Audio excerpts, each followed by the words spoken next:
Hello everyone, welcome to learner bee. I am Shivani Chauhan. इस video में class 9th Hindi की book स्पर्श का चैप्टर 5 धर्म की आड़ हम लोग देखने वाले हैं। स्टार्ट करते हैं। इस समय देश में धर्म की धूम है, उत्पात किए जाते हैं तो धर्म और ईमान के नाम पर और ज़िद की जाती है तो धर्म और ईमान के नाम पर। रमुआ और बुद्धू मियाँ धर्म और ईमान को जाने या ना जाने परंतु उनके नाम पर उबल पड़ते हैं और जान लेने और जान देने के लिए तैयार हो जाते हैं।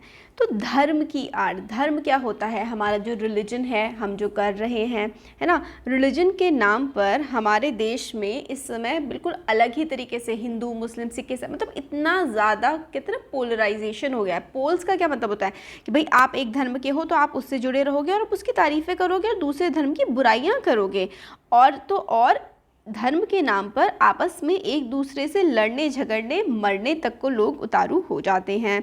देश के सभी नगरों का यही हाल है। उबल पड़ने वाले साधारण आदमी का इसमें केवल इतना ही दोष है कि वह कुछ भी नहीं समझता बूझता। मतलब साधारण आदमी को मतलब क्या, कुछ नहीं समझ आता। एक कहते हैं ना कि भेड़ चाल में सब चले जा रहे हैं और दूसरे लोग उसे जिधर जोत देते हैं उधर जुत जाता है। तो वही है ना कि जैसे कि साधारण आदमी जो है कि भाई ये चीज़ सही है तो भाई चलो यही मान ली, ये चीज़ गलत है तो यही मान ली, ये वाली चीज़ चल रही है। यथार्थ दोष है कुछ चलते पुर्जे लिखे पढ़े लोगों का, जो मूर्ख लोगों की शक्तियों का उत्साह का दुरुपयोग इसलिए कर रहे हैं कि इस प्रकार जाहिलों के बल के आधार पर उनका नेतृत्व और बड़प्पन कायम रहे। इसके लिए धर्म और ईमान की बुराइयों से काम लेना उन्हें सबसे सुगम मालूम पड़ता है, सुगम है भी। तो जो लोग पढ़े लिखे हैं या फिर जिनको थोड़ा बहुत ज्ञान है या फिर अपने काम साधने हैं, वो लोग क्या करते हैं, अपने काम साधने के लिए लोग दूसरों का फ़ायदा उठाते हैं। मतलब जैसे कि जिन लोगों को ज़्यादा ज्ञान नहीं है उन लोगों का अब लोग फ़ायदा उठाने लगे हैं। मतलब क्या करते हैं, जो लोग कम पढ़े लिखे हैं या फिर जिन लोगों को कम ज्ञान है उन लोगों का गलत फ़ायदा उठाते हैं ऐसे लोग जिनको अपने काम निकलवाने हैं। साधारण से साधारण आदमी तक के दिल में यह अच्छी तरह बैठी हुई बात है कि धर्म और ईमान की रक्षा के लिए प्राण तक दे देना वाजिब है। तो लोगों के मन में तो ये बात बैठी हुई है कि धर्म के लिए, अपनी इज्जत के लिए चाहे जान भी चली जाए तो भी कोई बात नहीं। बेचारा साधारण आदमी धर्म के तत्वों को क्या जाने। पर क्या साधारण आदमी, नॉर्मल लोग धर्म के बारे में जानते भी हैं? आपका कोई भी धर्म, आप मुसलमान हो, हिंदू हो, ईसाई हो, बौद्ध हो, जैन हो, आपको क्या पता है अपने धर्म के बारे में? क्या धर्म हमसे मरने कटने को ही कहता है? क्या धर्म हमें शांति नहीं सिखाता? लकीर पीटते रहना ही वह अपना धर्म समझता है। उसकी इस अवस्था से चालाक लोग इस समय बहुत बेजा फ़ायदा उठा रहे हैं। तो जो चालाक लोग हैं वो अपनी बात निकालने के लिए, जैसे कि पॉलिटिशियंस हो गए, कि भाई उनको क्या है, वो तो धर्म के नाम पर लोगों को लड़वा देते हैं और अपनी सीट बना लेते हैं। पाश्चात्य देशों में यानी कि वेस्टर्न सिविलाइजेशन जैसे कि ब्रिटेन, यूएस, धनी लोगों की गरीब मजदूरों की झोपड़ी का मजाक उड़ाती हुई अट्टालिकाएँ आकाश से बातें करती हैं। गरीबों की कमाई ही से वे मोटे पड़ते हैं और उसी के बल से वे सदा इस बात का प्रयत्न करते हैं कि गरीब सदा चूसे जाते रहें।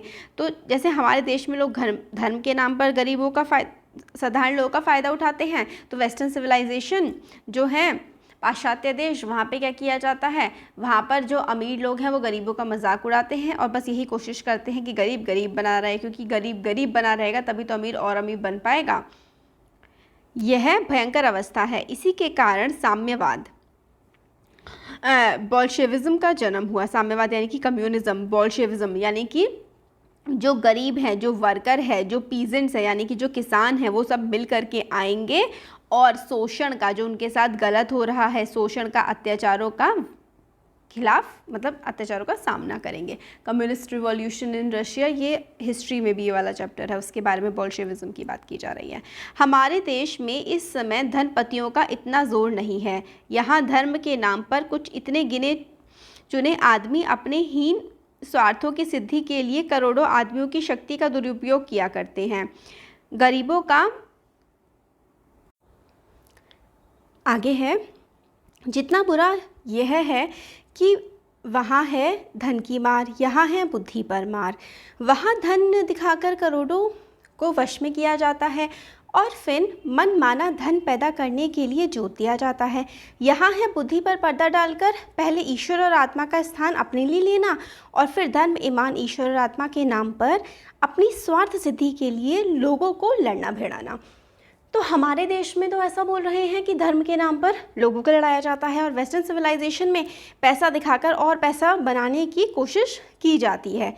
मूर्ख बेचारे धर्म की दुहाइयाँ देते और दिन दिन चिल्लाते हैं, अपने प्राणों की बाजियां खेलते और थोड़े से अनियंत्रित और धूर्त आदमियों का आसन ऊंचा करते और उनका बल बढ़ाते हैं। तो जो बेचारे नॉर्मल लोग हैं, गरीब लोग हैं, वो थोड़ी सी मतलब सिर्फ धर्म के नाम पर ही लड़ने मरने को तैयार हो जाते हैं और अपनी ज़िंदगी तो ख़राब कर लेते हैं, मगर कुछ लोग जो उनका सिर्फ फ़ायदा उठा रहे हैं उनके लिए आसन ऊंचा कर जाते हैं, मतलब उनको बड़ी बड़ी पदवियों पर बैठा जाते हैं और खुद मर जाते हैं। धर्म और ईमान के नाम पर किए जाने वाले इस भीषण व्यापार को रोकने के लिए साहस और दृढ़ता के साथ उद्योग होना चाहिए। जब तक ऐसा नहीं होगा तब तक भारतवर्ष में नित्य प्रति बढ़ते जाने वाले झगड़े कम ना होंगे। तो इंसान को मेहनत करनी चाहिए, दृढ़ निश्चय से अच्छे से अपने जीवन को आगे बढ़ाने की कोशिश करनी चाहिए, ना कि धर्म के नाम पर दंगे करने चाहिए। धर्म की उपासना के मार्ग में कोई भी रुकावट ना हो। जिनका मन जिस प्रकार चाहे उस प्रकार धर्म की भावना को अपने मन में जगाए। धर्म और ईमान मन का सौदा हो, ईश्वर और आत्मा के बीच का संबंध हो, आत्मा को शुद्ध करने और ऊंचे उठाने का साधन हो। वह किसी दशा में भी किसी दूसरे व्यक्ति की स्वाधीनता को छीनने या कुचलने का साधन ना बने। तो धर्म जो है वो इंसान के ईमान को ऊंचा बढ़ाने का काम करना चाहिए, ना कि किसी इंसान की स्वाधीनता यानी कि किसी इंसान की फ्रीडम को दबाने या कुचलने का काम करे धर्म। आपका मन चाहे उस तरह का धर्म आप माने और दूसरों का मन चाहे उस प्रकार का धर्म वह माने। दो भिन्न धर्मों के मानने वालों के टकरा जाने के लिए कोई भी स्थान ना हो। तो आपका जो मन कर रहा है वो धर्म माने, दूसरे का जो मन कर रहा है उसको वो धर्म मानने दें, पर धर्म किसी भी तरीके से आपस में टकराए ना।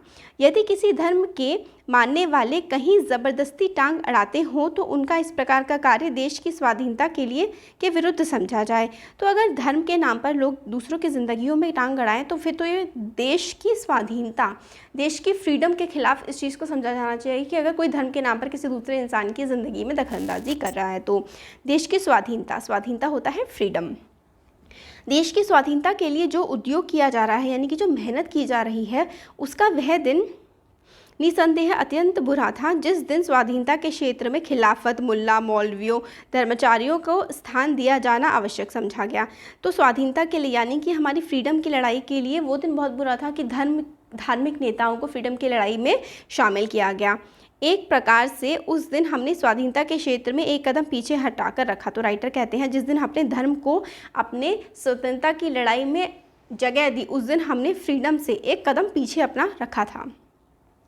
अपने उसी पाप का फल आज हमें भोगना पड़ रहा है। देश को स्वाधीनता के संग्राम ने ही मौलाना अब्दुल बारी और शंकराचार्य को देश के सामने दूसरे रूप में पेश किया, उन्हें अधिक शक्तिशाली बना दिया और हमारे इस काम का फल यह हुआ कि इस समय हमारे हाथों ही से बढ़ाई इनकी और इनके से लोगों की शक्तियां हमारे जड़ उखाड़ने और देश में मजहबी पागलपन, प्रपंच और उत्पात का राज्य स्थापित कर रही हैं। तो हमने जब अपने स्वतंत्रता संग्राम के समय जब धर्म के नाम पर लोगों से कहा कि भाई तुम्हारा धर्म है इसलिए तुम देश के लिए लड़ाई लड़ो, भाई देश अलग है, धर्म अलग है, देश धर्म से ऊपर होता है, क्योंकि देश ही नहीं होगा तो धर्म कैसे रहेगा। तो यही राइटर बताना चाह रहे हैं कि स्वतंत्रता संग्राम के समय भी हमें जो फ्रीडम की फ़ाइट थी उसमें हमें धर्म को नहीं घुसाना चाहिए था। अब वो जो लड़ाई हम आज़ाद भले ही हो गए मगर आज भी अलग अलग धर्म आपस में लड़ते हैं। महात्मा गांधी धर्म को सर्वत्र स्थान देते हैं, वे एक पग भी धर्म के बिना चलने के लिए तैयार नहीं हैं, परंतु उनकी बात ले उड़ने के पहले प्रत्येक आदमी का कर्तव्य यह है कि वह भली भांति समझ ले कि महात्मा जी का धर्म का स्वरूप क्या है। महात्मा गांधी कहते थे कि धर्म सबसे बड़ा है, मगर उनके लिए धर्म था क्या? धर्म से महात्मा जी का मतलब धर्म ऊंचे और उदार तत्वों ही का हुआ करता है। उनके मानने में किसे एतराज़ हो सकता है, मतलब उनके धर्म का मतलब महात्मा गांधी थे वो कर्म में विश्वास रखते थे, उनके लिए धर्म और कर्म एक जैसी चीज़ें थीं। अजान देने, शंख बजाने, नाक दबाने और नमाज़ पढ़ने का नाम धर्म नहीं है। शंख बजा लो, अजान दे दो, नाक दबा लो, ये सब धर्म नहीं होता है। शुद्धाचरण और सदाचार ही धर्म के स्पष्ट चिन्ह हैं। आप अच्छा आचार करें, आपका व्यवहार अच्छा रहे, वही धर्म के चिन्ह हैं। 2 घंटे तक बैठकर पूजा कीजिए और 5 वक्ता नमाज भी अदा कीजिए, परंतु ईश्वर को इस प्रकार रिश्वत के दे चुकने के पश्चात यदि आप अपने को दिन भर बेईमानी करने और दूसरों को तकलीफ़ पहुंचाने के लिए आज़ाद समझते हैं तो इस धर्म को अब आगे आने वाला समय कदापि नहीं टिकने देगा। तो अगर आपने ठीक है नमाज़ पढ़ ली, आपने घंटों बैठ के पूजा कर ली, उसके बाद आप दूसरे लोगों को परेशान ही करने जाएंगे तो धर्म आपका साथ नहीं देगा। अब तो आपका पूजा पाठ ना देखा जाएगा, आपकी भलमन साहत की कसौटी केवल आपका आचरण नहीं होगी, सबके कल्याण की दृष्टि से आपको अपने आचरण को सुधारना पड़ेगा। और यदि आप अपने आचरण को नहीं सुधारोगे तो नमाज और रोज़े, पूजा और गायत्री आपको देश के अन्य लोगों की आज़ादी को रौंदने और देश भर में उत्पातों का कीचड़ उछालने के लिए आज़ाद ना छोड़ सकेगी। अगर आप धर्म के नाम पर देश में दंगे ही फैलाएंगे तो आगे चल करके लोगों को समझ में आएगा और धर्म के नाम पर आपको कोई दंगे नहीं मचाने देगा। ऐसे धार्मिक और दीनदार आदमियों से तो वो ला मज़हब और नास्तिक आदमी कहीं अच्छे और ऊंचे हैं जिनका आचरण अच्छा है, जो दूसरों का सुख दुख का ख्याल रखते हैं और जो मूर्खों को किसी स्वार्थ सिद्धि के लिए उकसाना बहुत बुरा समझते हैं।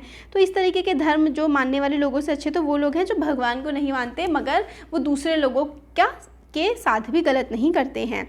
ईश्वर इन नास्तिकों और लामहज़ लोगों को अधिक प्यार करेगा और वह अपने पवित्र नाम पर अपवित्र काम करने वाले लोगों से यह कहना पसंद करेगा, मुझे मानो या ना मानो, तुम्हारे मानने से मेरा ईश्वरत्व कायम नहीं रहेगा।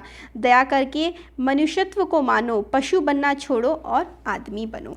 तो इसमें ये कही जा रही है बात, चाहे आप ईश्वर को माने चाहे आप ईश्वर को ना माने, मगर एक इंसान को इस तरीके से रहना चाहिए कि वो दूसरे इंसान का गलत फ़ायदा ना उठाए। ईश्वर भी आपसे ये काम नहीं कहता है कि आप दूसरे इंसान को मार दो या किसी को परेशान कर दो धर्म के नाम पर कि हमें किसी ने कहा है, हमें ईश्वर ने, अल्लाह ने कहा है कि इसको मार दो, इसको काट दो। ईश्वर अल्लाह ऐसा कुछ भी नहीं कहते हैं और वो तो आपस में अच्छे से साथ मिल करके रहने की ही ईश्वर हमेशा सलाह देते हैं। तो यही चैप्टर था कि धर्म के नाम पर हमें ये दंगे फसाद नहीं करने चाहिए।